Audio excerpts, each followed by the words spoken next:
Do you recognize that your mind is so powerful that it makes you, in the words of my guy, Delulu?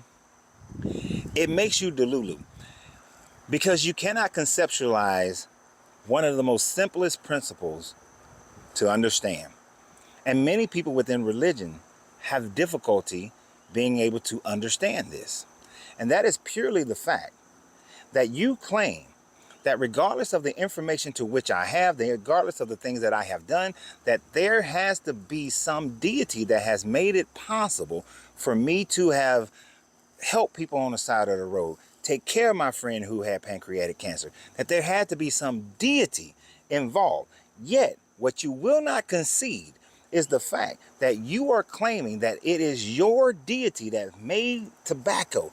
It is your deity that enabled me to do anything that I've done and breathe the air that I breathe. And yet you cannot conceive that the Muslim can claim the exact same thing, that it is Allah, Larry, that has given you life to breathe, and you only need to submit yourself to the will of Allah, and then you will be saved. You cannot conceive that the Hindi will say that it is the will of Brahma that you satisfy your dharma and come to him in subjugation and spiritualization so that you can then go on and live eternally in peace. You can go to Shangri-La.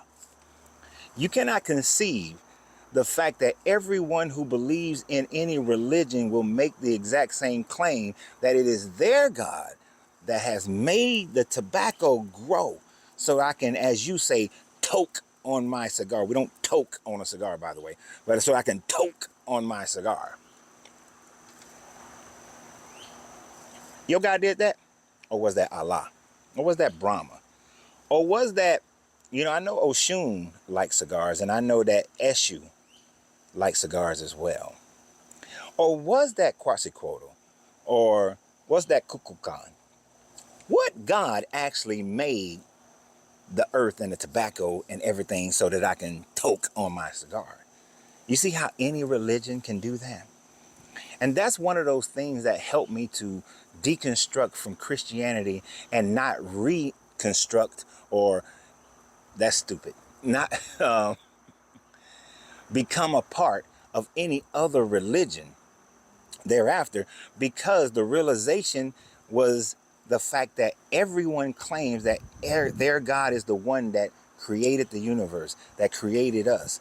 And as I went through my Egyptian video, my Egyptian myth creation video, was it Aktun? Was it Amun? Was it Ra? Was it the Ogdod? Who created the universe? Was it through his tears, or that man was created? Did he create his first children through his tears or through his jizz? What created? Did the Ben come out of the Ogdod, or was the Amun behind the creation of everything?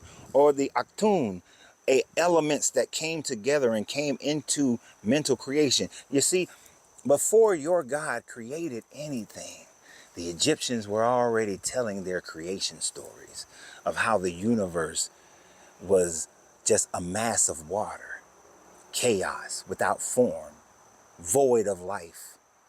And then out of 4 different variations, you got the Ben. Then you got Ra, Aktun, Amun. You got different variations of the same mindset, except one came out of a cosmic egg. The other was the elements coming together and consciousness being birthed, while the other, the Amun, spoke everything into existence.